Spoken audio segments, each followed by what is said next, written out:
Hey y'all, it's your math teacher, Mr. Boyden, back at it again today, and today we're going to be talking about the quadratic formula which we derived in the previous lesson. Okay, before we get into that, I just want to mention one of the things that people often struggle with this concept, or I should say that even I really struggled with when I was younger, is I could do the formula, but I didn't know what it was for. So first of all, let's talk about what solving a quadratic means. So we get some quadratic like 3x squared minus 9x plus 2. What does it mean to solve it? So a lot of people say, well, like to get the answer or to get the number. It's way more specific than that, okay? So what it is, when we talk about solving a quadratic, typically we mean that it's set equal to some number. In this case, I'm going to use 0. And then we're asking for what values of x make it true.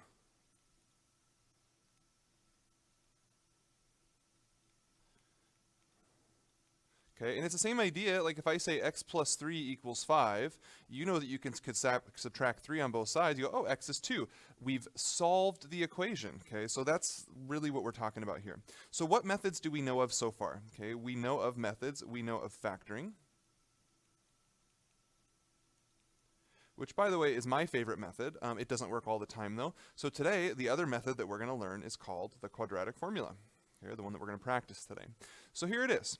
Okay, this is going to set up the basis of our whole lesson today, is these things right here. So if you're at home taking notes right now, this would be a really good time to probably pause the video and write all this stuff down. I'm going to mention a couple things. Okay, first of all, this minus right here, or that negative, it often is easier if you write it as negative b divided by 2a instead of writing it in front.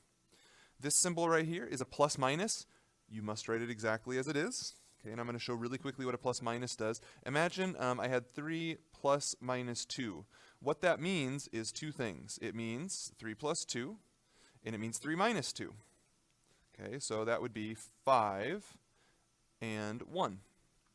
Okay, and people often don't know what that symbol is, so please be careful there. The final thing you need to be careful of as you write this is that this fraction bar goes all the way across. Okay, it's not, this 2a is not part of the radical. Okay, so be really careful with that. Another thing that I may have neglected to point out is when we say what values of x, particularly when it's set equal to 0, what we're finding are x-intercepts. And one way to remember that is notice right here in the quadratic formula, it says x equals. So we're actually finding the x-intercepts, which would be really useful for graphing. Okay, what else? This little guy right here, notice that matches that. That will tell us the x value of the vertex. And that's the same thing as the axis of symmetry.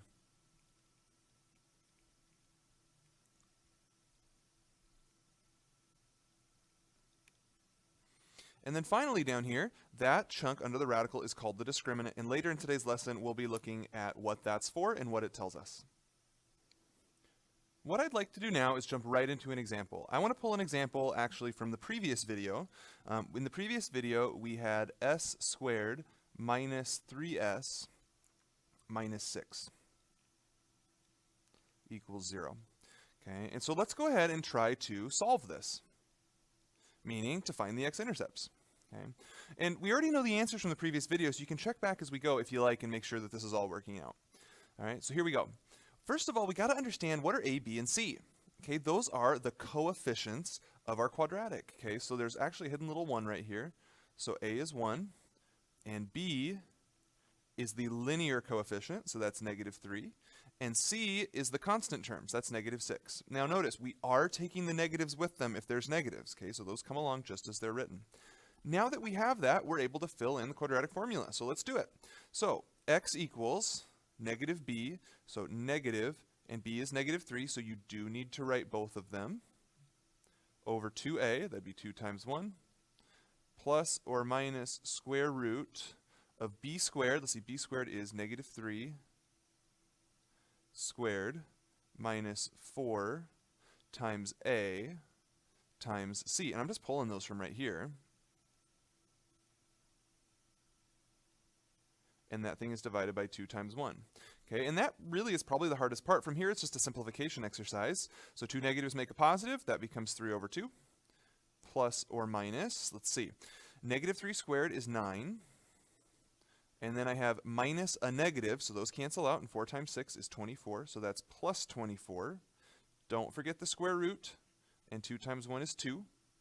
Let's keep simplifying. So 3 over 2 plus or minus root 33 over 2. And so since this is brand new, what I would like you to do is I would like you to write this out as two answers. Because of that plus minus, there are two. So our solutions are x equals 3/2 plus root 33 over 2, or x equals 3/2 minus, that's plus minus, root 33 over 2. Okay, and so we have our two solutions. That's the basics of how it works. Okay, so let's do another example just to kind of get this solidified. We'll come back to the discriminant in just a minute, but let's go down and do this example down here. Okay, and we're just going to do part B because part A is about the discriminant, and we'll talk about that in a minute. Let's find the zeros. This would be a really good chance for you to pause the video and try to do part B all on your own. When you're ready, hit play and I'll walk you through it. Okay, here goes. A is 2, B is -4, oops, -4, C is 1, so here I go. X equals -b over 2a plus minus square root of b squared, so -4 squared, minus 4 times 2 times 1 over 2 times 2. Simplifying, okay, two negatives make a positive. 4 divided by 4 is 1, so I get 1 plus or minus. All right, and this one I'm actually going to write out. That looks like that probably says 16 minus 8 over 4, so we'll keep going. That'd be 1 plus or minus square root of 8 over 4. But we may remember that root 8 can be rewritten as 2 root 2, so that's 2 root 2 over 4, and 2 over 4, excuse me, simplifies to 1/2. So that'd be 1 plus or minus root 2 over 2, which gives us the two solutions, 1 plus root 2 over 2, and 1 minus root 2 over 2. Let's talk for a minute about how we would graph that. Because what we just found, remember zeros, that's the same thing as x-intercepts. So the way I would graph that, and just really roughly, what I would do is I'd want to figure out about how big those are. Okay, so root 2 over 2, I believe, is about 0.7. I'm going to double check it really quickly here.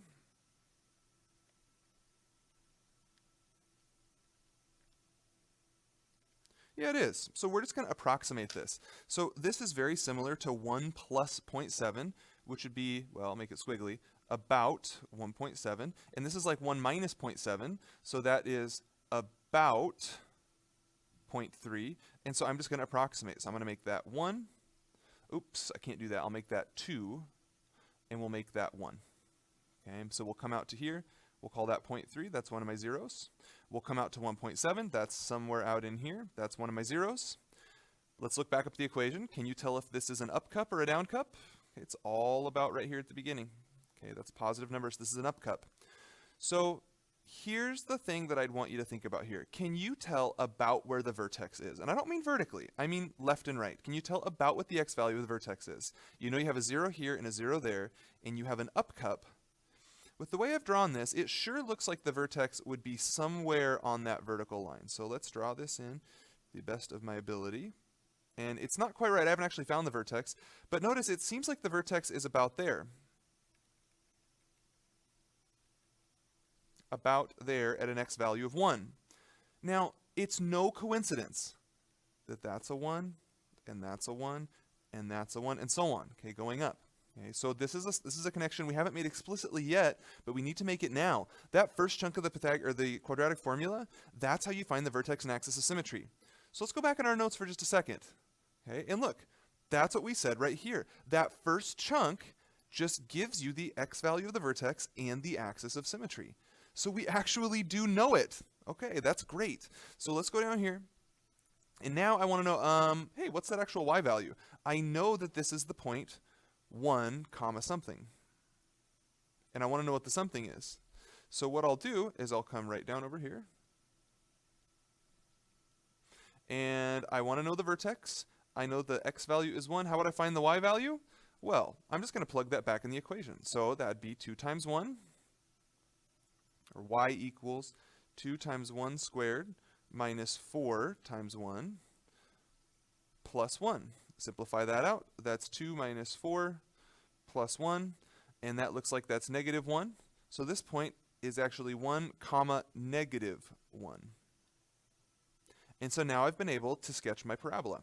Okay, now here's what's nice about the quadratic formula. While factoring only worked sometimes, the quadratic formula works every time. Okay, and so that's going to make this, basically, this type of question something that we can always do successfully. So back to the very beginning of our lesson today, we said, what methods do we know to solve a quadratic? We had factoring and the quadratic formula. Now, I use factoring sometimes because I like it. But truthfully, if all you're doing is solving quadratics, you could use the quadratic formula every single time, and it would work every single time. Okay, it works for all quadratics. So with that said, we now need to get down what is the discriminant and what is it good for. Okay, so let's move back to this little section that I skipped over earlier. Okay, and we'll try to answer these questions. Let's try this. Let's try to write the equation of a quadratic that has two x-intercepts. Now notice the example we just did, it had two x-intercepts. One way to think about this would be maybe visually. What would it look like if it had two x-intercepts? Well, I'll use the one we just did. It looked like this. Okay, there's 1, there's 2. I want the easiest equation possible. So what I'm going to start by thinking about is what is the general quadratic, the parent function, just x squared, and that's meant to hit right there. Okay, x squared. Okay, how would I make that have two intercepts? I could shift it down one. I could do y equals x squared minus 1. Then it would look like this.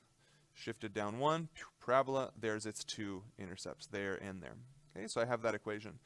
Is it possible to have a quadratic that hits exactly one time? Yeah, we did it right here, actually. Okay, I'm going to pick one that's a little bit more interesting. I'm actually going to pick y equals x minus 3 squared. So remember from our previous unit, what's the minus 3 do? It shifts it to the right. So what does that look like? Shift 1, 2, 3. There's your vertex. Pew, pew, only hits once.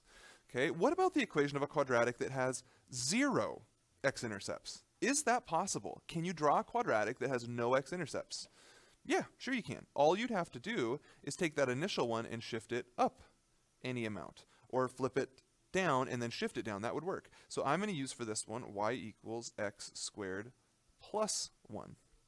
Okay, and then we're going to run this through the discriminant, which often is denoted as delta. So if you ever see a book talking about delta, they are probably talking about the discriminant. Okay, at least if it's in a quadratic context. So these are my equations. What about the last one? Write an equation for a quadratic that has 4 intercepts. Is there any way for you to position a quadratic or a parabola on a graph so that it hits the axis 4 times? Probably not, okay? And we had some fun in class working on this yesterday. People would draw a parabola like this, and they say, oh, yeah, I could just make it go whoop, and it would hit 2 more times, but that really wouldn't be a parabola. So y'all, that's a trick question, just to get you to think a little bit, okay? Just trying to get you to think, is there a way that we could do that? No, it can only hit 2 times. That's the max, 0, 1, or 2. Now what we're going to do is we're going to look at the discriminant and see what happens for the discriminant in each of these cases. Okay, so here we go. For this one, it looks like A is 1, B is 0, and C is negative 1. So when I do B squared, 0 squared minus 4 times 1 times negative 1. 2 negatives make a positive, so I got 8. Discriminant is 8. What about the next one? This one's a little goofy. Can you tell what A, B, and C are? Most people can't. Okay, what we have to actually do here, we have to write this in standard form. So as in, we would have to recognize, we'd have to multiply these out. So here we go. That would be x squared minus 6x plus 9. Let's see what happens. Looks like now we have A, B, and C. So here we go. So B squared would be 36, or negative 6 squared, minus 4 times A times C. So it looks like 36 minus 36. So the discriminant is 0. Interesting. Very interesting. And what about the last one? Looks like A is 1 and C is 1. So here we go. B squared, that's 0 squared minus 4 times A times C. And what do I get when I do that? I get negative 4 for my discriminant. So what does it all mean? Okay, notice, when the discriminant was positive, we had 2 x-intercepts.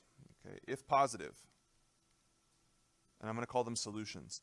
2 solutions. If it was 0, it had one intercept. So if 0, one solution. And we had a negative number, there were none of them. So if negative, no solutions. Okay, so that's what the rule is. Here's why that works. Okay, you got to think back. Let's go back to this first example we looked at today. And let's understand, why did this have two answers? What was happening algebraically? Okay, so we started out, we were going through our process, and we got to here. We simplified, and then when we simplified, we were able to break it up into two because we had 3/2 plus something and 3/2 minus something. So we got two answers. Now, what if you were adding and subtracting 0? Like, for example, this is a side example. What if this had said 3/2 plus or minus 0? You'd have split that up into 3/2 plus 0, which would have been 3/2, and 3/2 minus 0, which would have been 3/2. Okay, so that's why if the discriminant's 0, we're adding and subtracting 0, which means we only end up with one solution. Okay, here's another way of thinking about it. We'll get this out of the way so we can kind of do a new illustration here.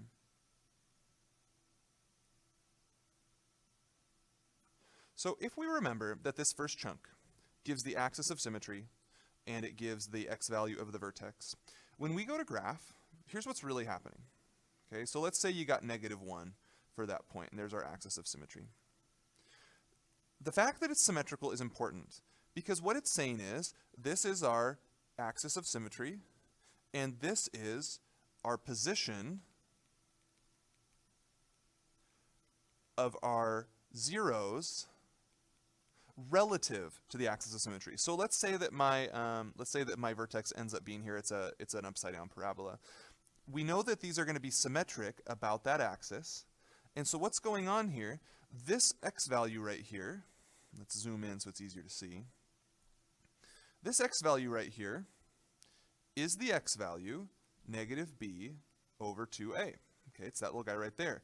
And then how far apart are these? The distance from here to there, that is the distance, square root of b squared minus 4ac over 2a. That's the minus version. Okay, so that's going to the left. So that's when we do the minus.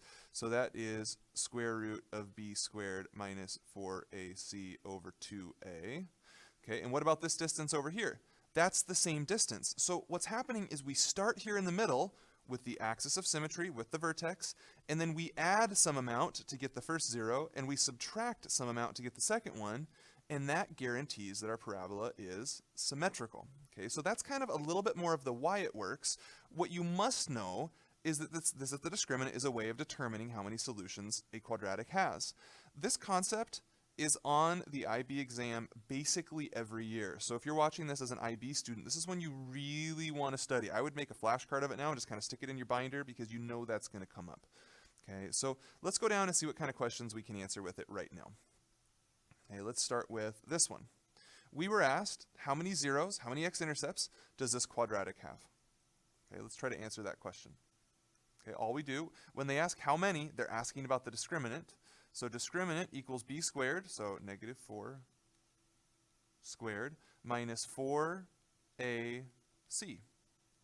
Okay, and we already know that. We've done that calculation. We get 8 when we do that. That equals 8. So 2 zeros. Done. Okay, that's all. Now the one thing I didn't talk about in depth yet is why is it that when you have a negative that it doesn't work? Okay, let's actually run the full quadratic formula on this one and say, well, wait a minute, why is it you have no intercepts? How does that turn into a 0? Okay, so what happens when you do this? You get -b, in this case -0, over 2a, so 2 times 1, plus or minus the square root of b squared minus 4ac. We've already done that, so I'm just going to pop that in, okay, over 2 times 1. Now, what happens when you take the square root of a negative number? Frowny face. Can't do it. That's an imaginary root. So its intercepts are imaginary. So what is this saying? It's saying if you go to graph this, the vertex is along here somewhere, and we know from our transformations that it's actually at 1.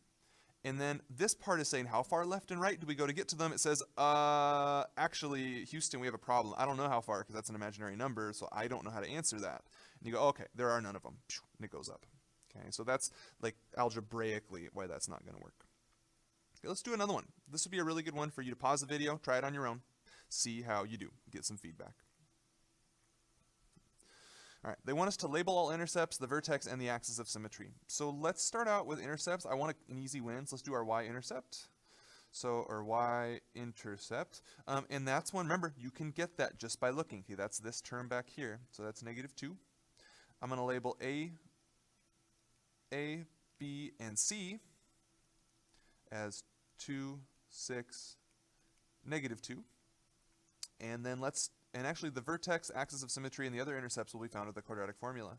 So x equals -b over 2a plus minus square root b squared minus 4ac over 2a.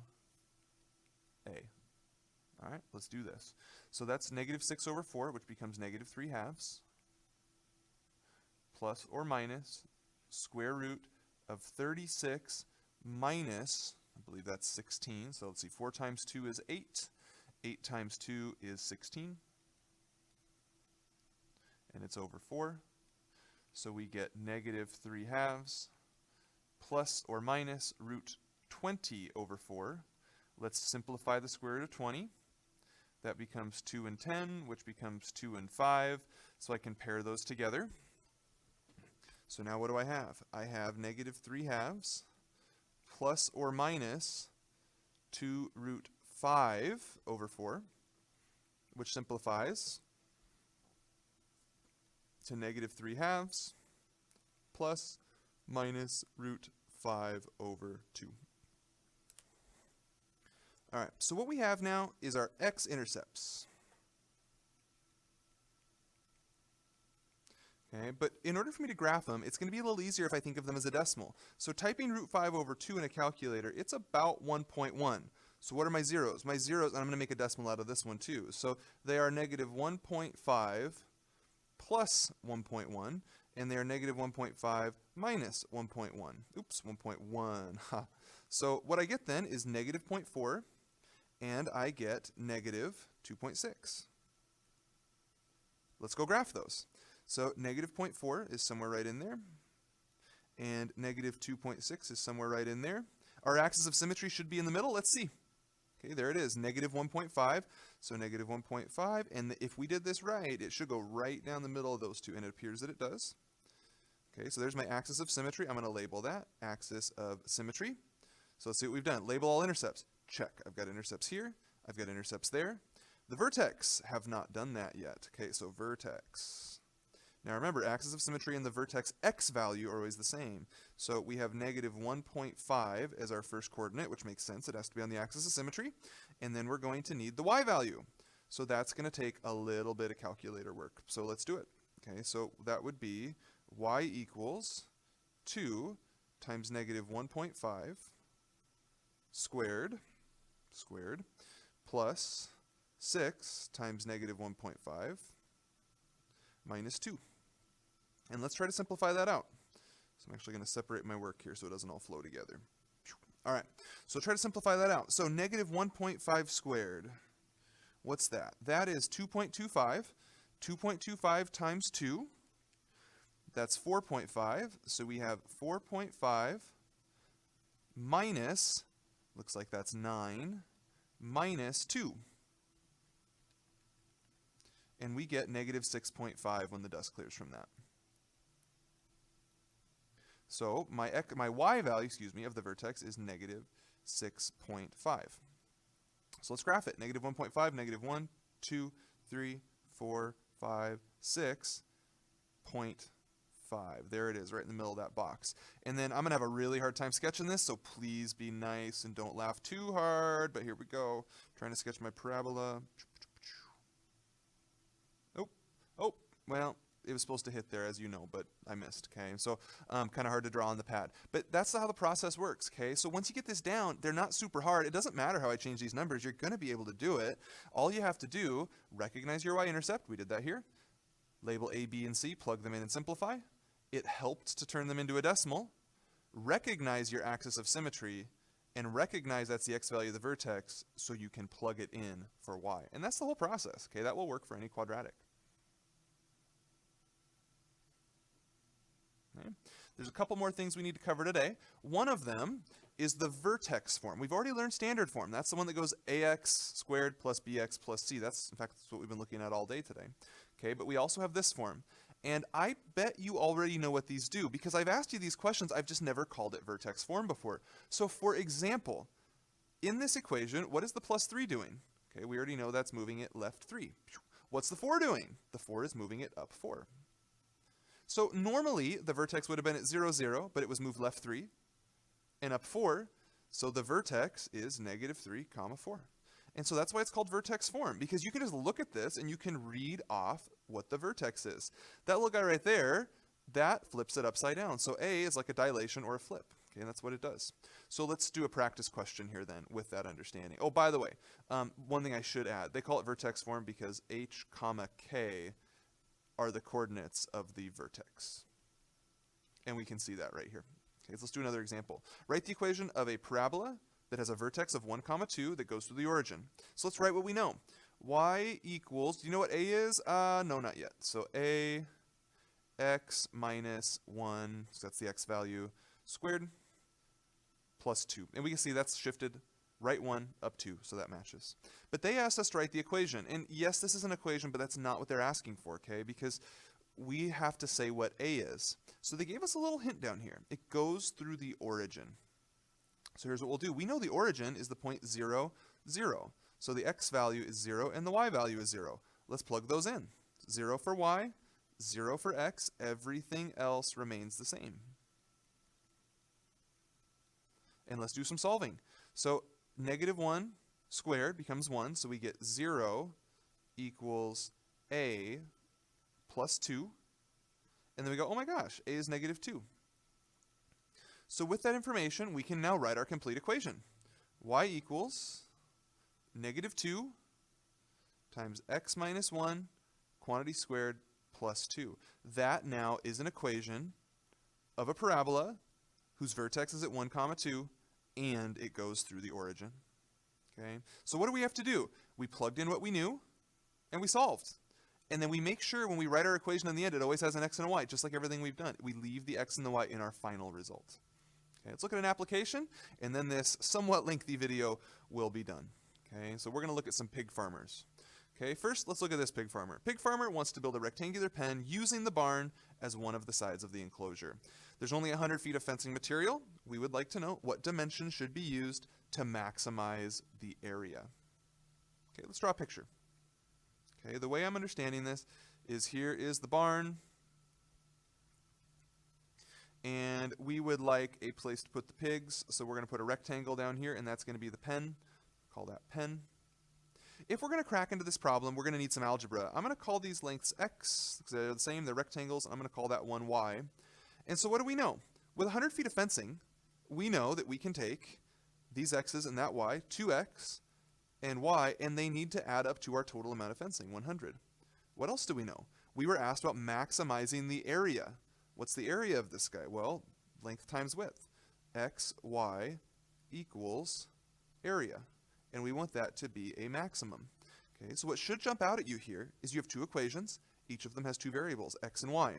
So what we'll do, I'm going to try to solve this one for y. So y equals 100 minus 2x, subtracting 2x on both sides. And then we're going to make a little substitution. So here's what it looks like. Scroll down a little bit so we have a little more space. Okay, here's what it looks like. We're going to have x, and it was y, but now it's 100 minus 2x, equals a max. All right, I'm not really sure what to do with that, but it looks like we can distribute. So 100x minus 2x squared equals max. And this is where it starts to get confusing for a lot of people, because you look at it and go, wait a minute, there's a word in that equation. How do I deal with that? Well, let's think for a minute. What kind of equation are we working with here? We've got a quadratic. And that quadratic, look at that minus right there, that's a downward facing quadratic. And we were asked where it has a max, up there.